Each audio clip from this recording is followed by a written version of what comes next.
how can we stimulate the needed chance so that we can achieve our goals?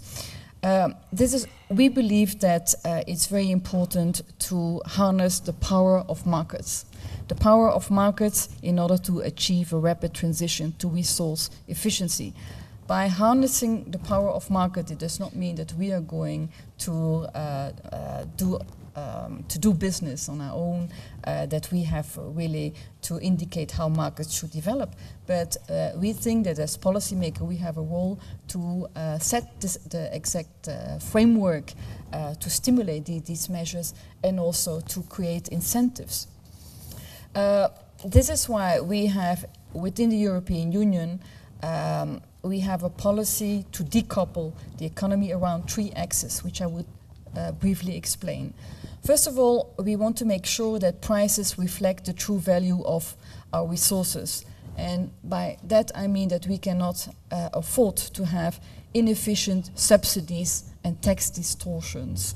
And there are many subsidies in the world which are not efficient. The International Energy Agency estimates that there are energy subsidies worldwide of about $550 billion a year. And that maybe not all of them are inefficient, but a big part of inefficient. And it will take courage to change, to abolish these subsidies or to do some tax changes. But I think this is a test to do it. The moment is there. Secondly, a second axe of our policy is that we need large, attractive markets to stimulate investments and innovation. This again is the experience of the European Union. We have created a European Union single markets with a lot of energy and environmental policies which are developed at the European level. I would like that I have more time to give you examples, but we have set very strict standards. And to give you one example, we have developed standards, new rules on motors for cars to have cleaner motors for cars. And according to our estimates, this will save the equivalent of the entire annual electricity consumption of Sweden. We have a lot of also standards for consumers to guide consumers, as was indicated by the previous speakers, and we do also a lot in the field of public procurement, also that they should use more services and products which are green. A third axe of our policy is to promote, somebody mentioned it here, intelligent infrastructure. We need the adapted infrastructure for a more efficient economy. This, for example, if we are promoting electricity cars, we also should have the sufficient infrastructure for recharging points for electricity cars. But also transport, aviation has been mentioned many times here. For the European Union, we are strongly pleading that also the emissions of civil aviation should be included in the emissions, which is for the moment, we are the only regions pleading for it, and it's a real problem. So the necessary infrastructure has to be created. We are spending quite a lot of money, finances within the European Union to promote the infrastructure, and we have particularly our European Investment Bank, which spends billions of grants and lending to promote specific actions which are climate change friendly. So we are striving to get a low carbon society model, and therefore we have been developing at the European level a European economic growth strategy, which is called the European 2020 strategy, which includes explicit goals for fighting climate change and for promoting resource efficiency. So there are a lot of improvements which are being done, but we are still at the beginning of the road. Again, we are very pleased with this conference, which we hope will also contribute of bringing a lot of solutions and encouragement and enthusiasm to achieve our goals. Thank you. Thank you. Now it's our chance to hear from you. If you have a question, please stand up. We'll bring you a microphone. If you need that question translated, be happy to do that as well. Yes, sir. Yes, I think I will need translation for my question. Is open to anyone in the board that want to comment on it. And la pregunta es la siguiente. La huella de carbono que se está dejando en algunas partes es muy fuerte y no sé cómo se pueda medir. En algunas partes sucedió que tenemos un problema con el petróleo derramado en el Golfo de México y eso crea un impacto muy grande en muchas regiones en Estados Unidos y en México, en los puertos de México. A mí me gustaría saber cómo se puede mitigar ese efecto y si hay algunos productos que puedan ayudar a limpiar el Golfo de México. Por otra parte, también me gustaría saber si tienen alguna idea en el desarrollo de nuevos productos e innovaciones sobre la mejora que pueden existir en impacto en el carbono. Por ejemplo, en Stanford han hecho muchas innovaciones, pero me gustaría saber cómo pueden medir exactamente el impacto de un producto en eficiencia en uso de productos y de desempeño para el medio ambiente. A mí se me hace muy difícil cuando hacen algún producto poder medir el impacto en el carbono que tiene ese mismo producto para la sociedad. Gracias. Okay, the question is, we know how important the footprint is, how strong it is, but my question is, how can we measure it?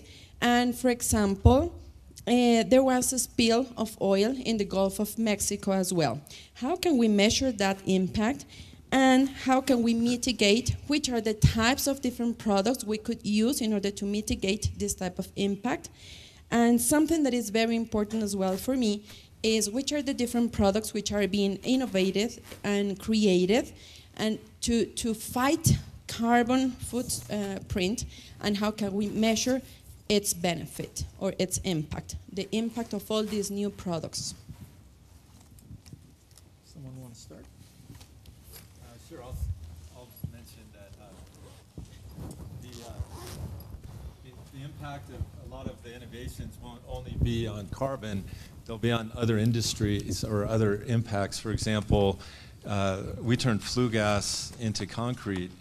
That also eliminates about 32 billion tons of mining a year that's currently done, and the transport of all that rock from one location to another. So even though our real intent is to reduce the CO2 emissions from coal-fired power plants and replace the need for Portland cement, which are the second and third largest contributors to anthropogenic CO2, an effect of what we do is also to eliminate an enormous amount of mining.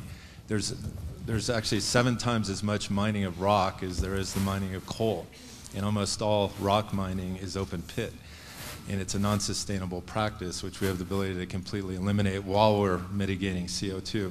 We also have an impact on water. We produce enormous amounts of fresh water. So I think a lot of disruptive technologies will do things that we're not accustomed to beyond just mitigating CO2. And I would add, in many cases, we're looking at electrical consumption as a precursor or as an indicator for carbon emissions. But as you look broader and as we start talking about many of the transformative solutions, all of a sudden it's cars that don't have to make trips anymore, or shipping vehicles, or even changes in routes and logistics. So part of the challenge is identifying what those trade-offs are, what those impacts are, and then how do we measure them and how do we quantify them. All that being said, I'll go back to what Dennis said at the very beginning. There's one school of thought that says if you can't measure it very, very accurately with a great degree of detail, why bother? I adopt the other strategy, which is the more we measure it and the more we try to get more and more accurate, the better measurement schemes will be out there so that we can really quantify some of these impacts.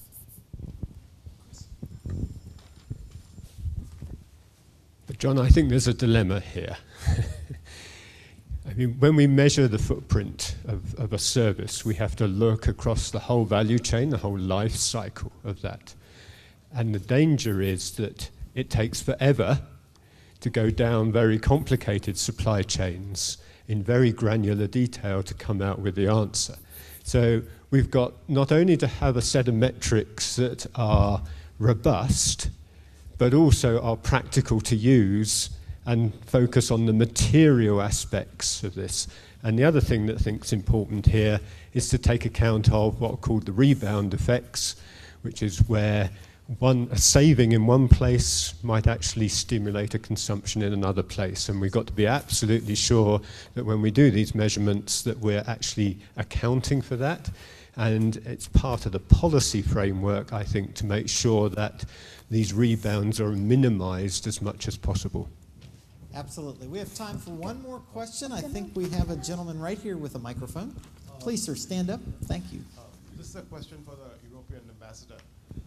I was wondering the fact that the U.S.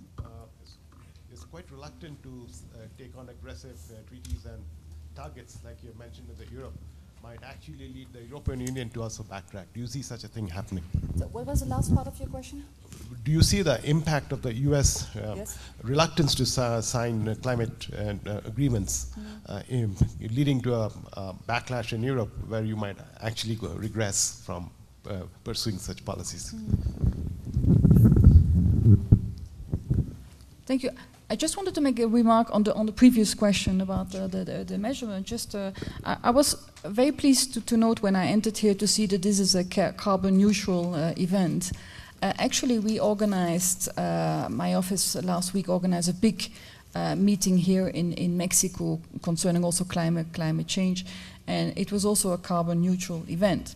So we, at the end of the meeting, we were measuring the emissions caused by the event.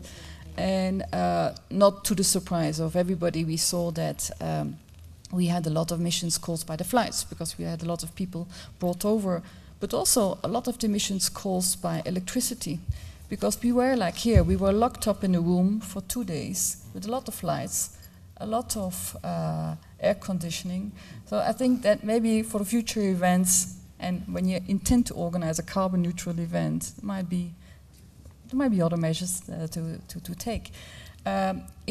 In effect, it's very important, the measurement, and some things you even don't have to measure, but they are quite absurd. If, for example, I come back to the aviation transport, which is causing quite a lot of emissions, and which I said until now is, beside the European Union, who wants to take them into account for the emissions, it's not being done. But in Europe, and I don't know how it's here, but sometimes you have practices that, because to ensure that the consumers get products the whole year round, we import flowers coming from Europe, coming from Africa, some vegetables coming from Latin America. We have the crazy situation where we have these shrimps from the North Sea, which are transported to Asia or to Africa to be peeled and to be transported again in Europe. And you only have to not only to calculate the cost of the emissions by the flights, but even to the cooling system and everything.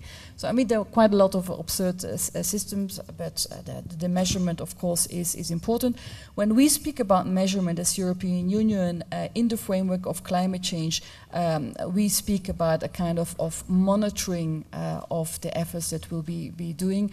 And the monitoring of the efforts in emission reduction, we call it an MRV system, monitoring, reporting and verification, which we hope will be one of the outcomes also of the Cancun.